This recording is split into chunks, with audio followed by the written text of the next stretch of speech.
Hari Om. Let's continue to our understanding of the prana.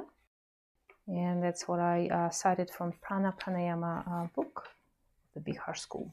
So today we looked at the term universal prana. We touched last time. So what it says here. At the beginning, there was nothing, not even creation.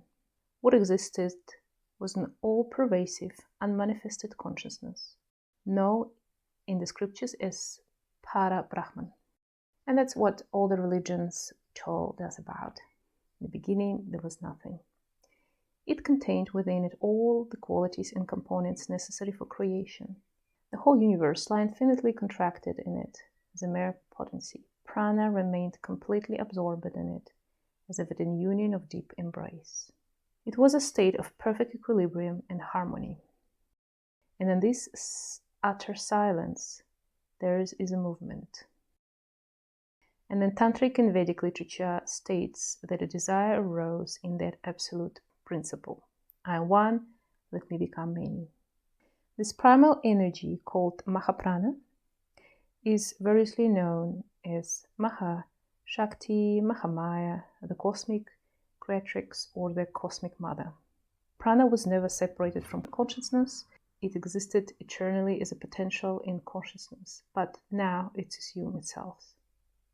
So before, when there was nothing, there was a prana, Mahaprana in the consciousness, and then it started realizing itself. Thus, energy and consciousness become to interact with each other. The awakening of Mahaprana was like a self-projection of the I-ness, of the infinite consciousness. The unchanging consciousness could experience itself through the movement of prana. In the course of time, modification took place in the states of consciousness and energy, and with each modification, a different level of creation came into being. Here we will talk about the prana and the chitta. Consciousness, it's the chitta, word chitta, and there's a different ways of sources of the prana, of its realization. And when we talk about the process to going back to itself, it's mean we're going back to the source. And that's the one of the main direction of all the spiritual practices, not evolution, to separate yourself from the prana, from the source, but involution, when we're coming back to the source, Play of prana and chitta. And in Hatha Yoga Pradipika, in verse 2, there's a thread that when prana moves, chitta, consciousness, moves. When prana is without movement, chitta is without movement. So they are like both sides of the same. Both prana and consciousness must be present for life to exist. The conscious experience is chitta, takes one closer to the conscious experience is prana, and that which motivates prana is vasana, inherent desire. So prana is vasana, and vasana are the two supports of consciousness. A living being is called a prani, one who has prana and thus consciousness. It is not that consciousness is the cause of existence and prana the result, nor is prana the cause or consciousness the result. There are two aspects of existence which determine the nature of everything. The consciousness here says being, awareness, knowledge. Prana is becoming, manifestation through motion. Consciousness is a dormant experience, whereas prana is the active principle of manifest energy. They are the two eternal principles that are the basis of the macrocosmos and the microcosmos. Everything is a combination of prana and chitta. The entire universe, creation, existence are play of consciousness and energy. The life force and mental force permeate every atom and cell of the universe, though remaining at different degrees of separation. And there's not much to be told about this aspect, so that's just explanation of basically the creation and that the prana consciousness, that's the two parts of one and how they interact with each other. And when we then we look in the aspects of individual prana, so that's when we start separate individual prana. Prana is a great friend, it says in the scriptures. Prana is the greatest companion. A fair one, there is no closer friend in the universe than prana. And all beings are composites of prana, which gives them life and existence. Some persons are more successful, commanding and fascinating than others due to the level of the prana. In the Prajnapanishad explains that prana springs from the Atman and it's inseparable from the self as the shadow for one who casts it. And often the prana translated as the breath, and that's what commonly we use it today, pranayama or the breath work, you know that. However, prana is not the oxygen or the air, and neither it's the breath. Yeah? Yogis have proved that one can stop breathing for a long period of time and yet continue to live. As experiments once conducted in some United States research facility, and in this experiment there was electrodes connected to the person, to the yogi, and they will register his heart, brain, different parts of the body. His nose and ears were blocked, so he was not supposedly breathing or getting any air, and his whole body was smeared with wax so that air would not pass through the pores. Very intensified. After 3 minutes, the candle went out. There was a candle in the room, and after 15 minutes, the monkey felt conscious. So they put the monkey and the candle in the room to prove the experiment. Poor monkey. Now the Brahmananda, he was continuing playing tabla for 14 minutes after that. Yeah? And in Hatha Yoga Pratipika, there's a verse again about this.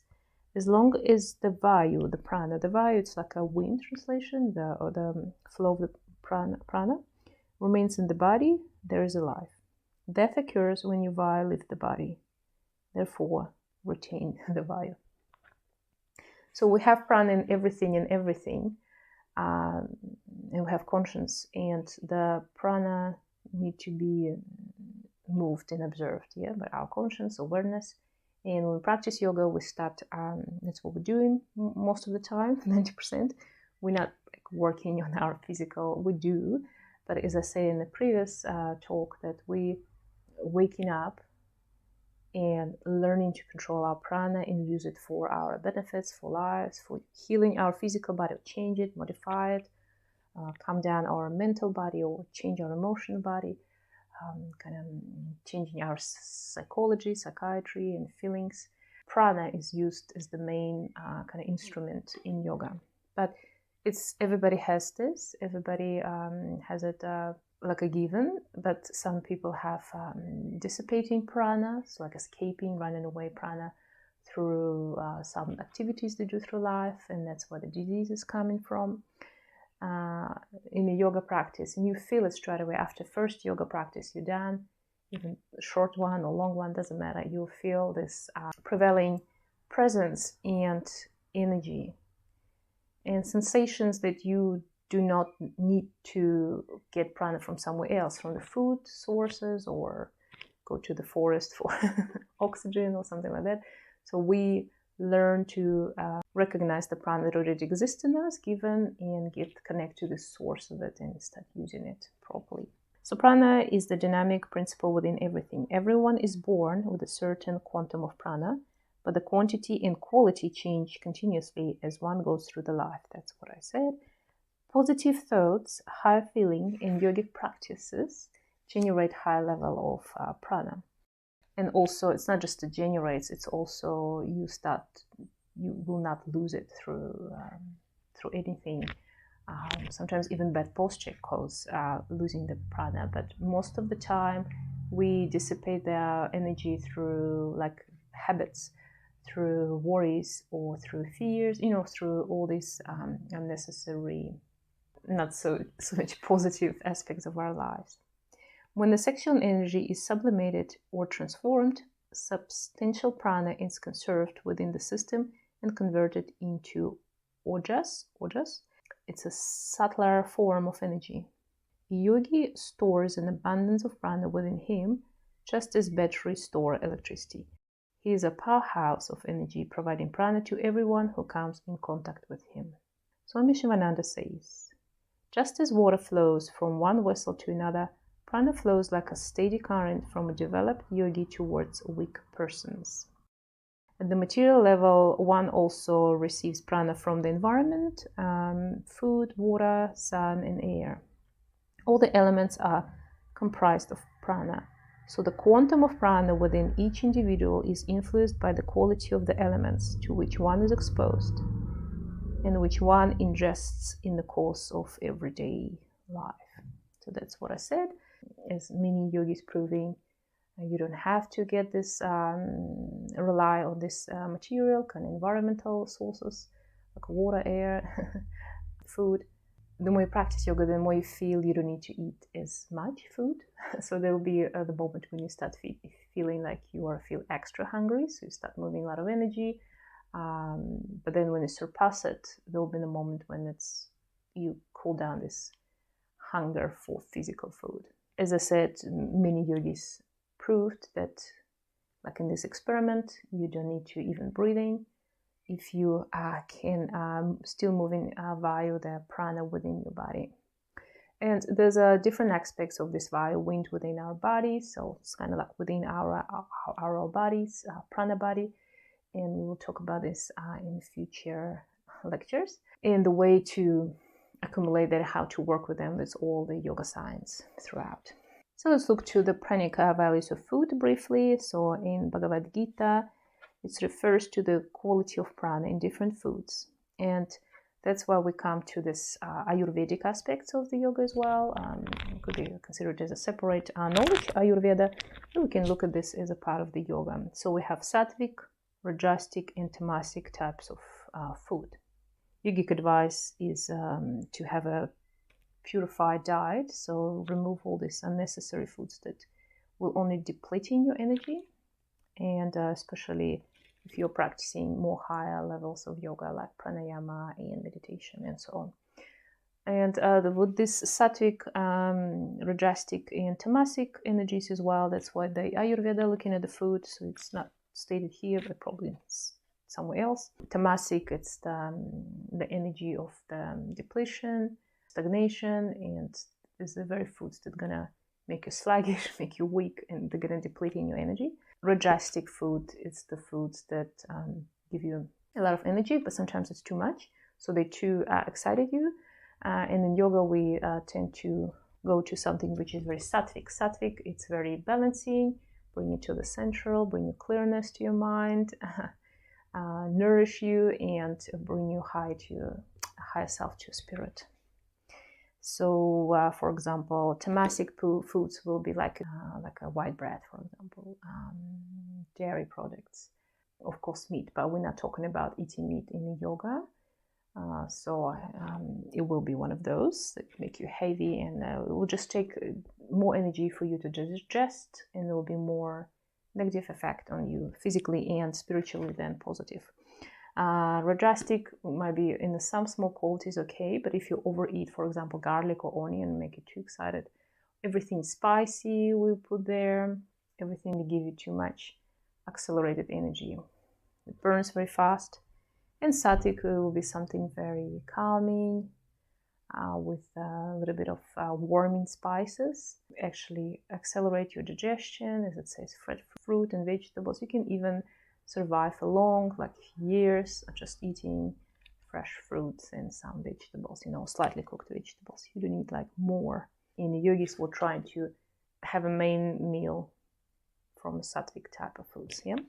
Pure air is essential for life, of course, and for the health.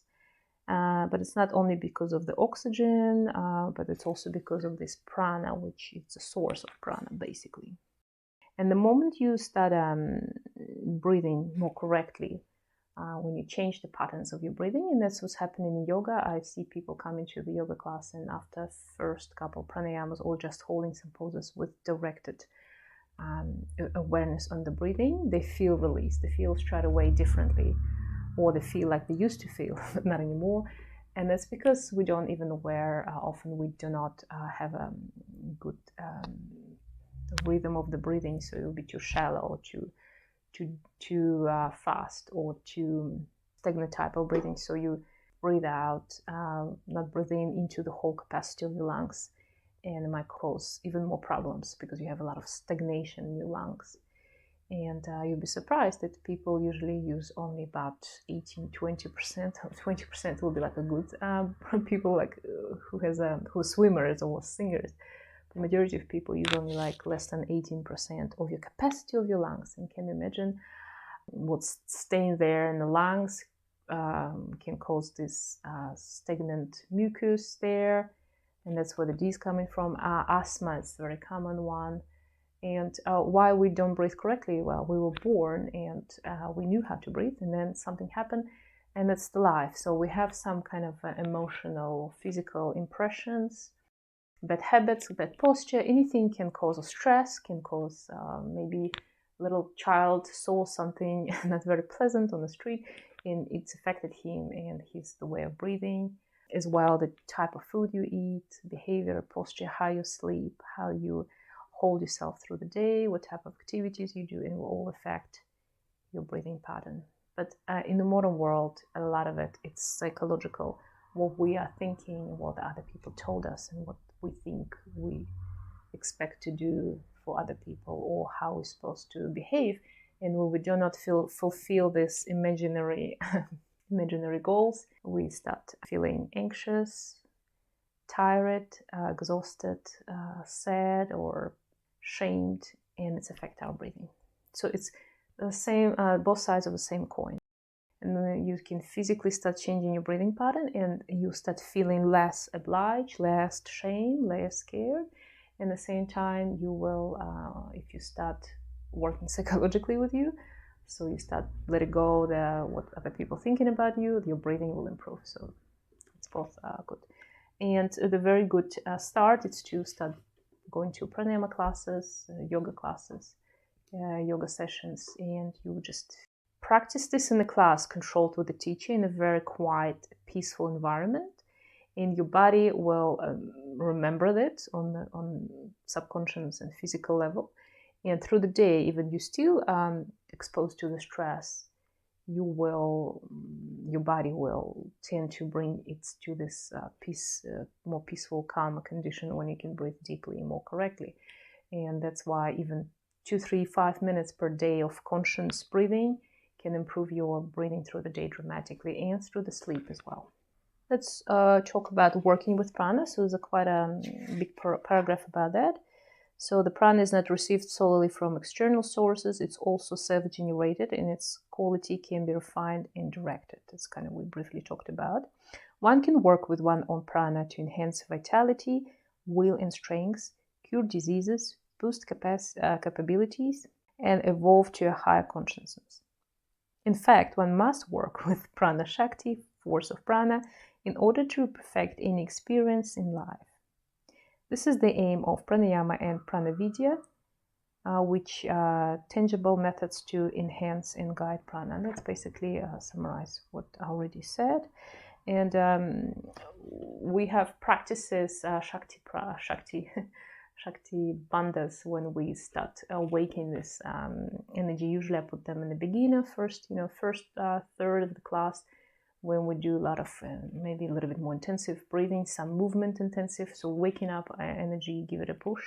And then you, of course, at the end of your practice or through the practice, some pranayamas, but usually after the asanas, we practice pranayama, some bandhas, it's locks, and then we go into some meditations. And only when we practice this in a very well structured order, it will have a dramatic, purpose effect. But even if you have specific technique, and you can practice anytime through the day, if it's okay to practice before bed, it doesn't accelerate it too much, you can do it anytime, morning the best, evening, or sometime through the day. It will still have effect on you, as I said. So the breath is external manifestation of prana. The Yogis state that prana is sustained in duration of life, is prolonged by deliberately decreasing the distance of the exhale air. Based on this fact, they devised a technique to measure the prana expended during different actions. They stated that the pranic outflow can be gauged by observing the length of the exhalation during different actions. The longer the air current, the more prana is utilized. The average length of exhale air is 12 digits, 9 inches, while singing the length of becomes 16 digits, 1 foot. Well, basically, the singer, they have a little bit longer capacity, while eating 20 digits, while sleeping 30 digits, and while performing physical exercises, it's much longer. Maximum prana is utilized by the brain If the brain is not supplied with sufficient prana, the mind becomes restless and disturbed and constantly divides into negative thoughts. So that's another aspect. And so the breath is gross and prana is subtle. The two are connected. And it says here you can influence the level of your prana with the breath. That's what we're doing. Working with the breath, and leads to prana vidya, inner knowledge or experience of prana. So that's kind of like a vidya of prana, like you are aware of the prana within your body. You're aware what's happening with this, you're aware where it's dissipate, you're aware how to control it, how to move it in particular parts, and this kind of sorts. Significant outcome of pranic awareness is that one is able to gain control over the mind. So the moment we control and aware of prana, we can control our mind as well. Because majority of the problem comes to us, even on the physical level, it's from the mind. The mind is screwing with everything else in our body. By developing sensitivity to prana, one becomes more aware of the subtle forces of the mind, which arise in the form of thoughts, feelings, emotions, responses, impressions, symbol, and knowledge. Prana is grosser than the mind and hence easier to control. So we are using the prana. That's where I start today talk with in yoga to and affect our physical body, having control, heal it, change it, and to affect our more subtle aspects of ourselves, thoughts, emotions, and the spiritual being. So the prana and breathing, it's the easiest way to do it. Yeah? Not for some, but the moment you start practicing yoga, it's all come to you. And the last aspects of this chapter about the prana. What is the prana? It's the experience of cosmic prana. The individual prana within each being is a part of the cosmic sea of Mahaprana. But until this truth is realized experientially, one sees oneself as a separate from the rest of the universe. So it's a very important part of the yoga science that the moment you separate yourself from everything around you, from other beings and from the universe, from the air, you don't realizing that you are present here in the space which present here as well. So together, our breathing, when we're in a room with somebody or just by ourselves, we're exchanging the air in the room with ourselves or the living beings or the other person. And it's not just we exchanging the breath as the oxygen and combination of the atoms and molecules. In gases, we exchanging the energy, vitality, thoughts, desires, fears, and all these sorts. The moment you start realizing and feeling this, you will understand yourself better when you're in a group of people, when you're by yourself, how to calibrate yourself, how to not be driven by somebody else's ideas and opinions, desires. The mind will not tell you this, but you will feel the desires. Here then there's a paragraph, a very interesting way describing how the more we practice yoga, the more prana become aware of the prana, and then it's happening around here, around our head in ajna, and then we start waking up our kundalini, and then what's happened after. And I talk about this in my course on chakras. Very good detail, and we will have specific practices to feel it. Even if you've never done yoga, you do not understand what is prana, what is chakra, you never experienced this, through these practices, you can actually start feeling them. And you will, even just listening to my lecture, you will understand you already experienced it before, you just were not aware of it. And it's all within us, and the whole yoga practice is a kundalini practice, just a normal hatha yoga or just a general yoga practice. It's all about start recognize this energy within you, remembering how to feel it, and to remember that you are already an enlightened person. So enlightenment, not something that we're achieving at the end, somewhere there, it's something going to happen with us. No, it's something that already happened, we already know about it, but we just forgot. So through the yoga practice, we're just trying to remember it. And next time we'll look for different koshas, touch a little bit on the chakras in aspects of the prana. And blessings from me. Hari Om.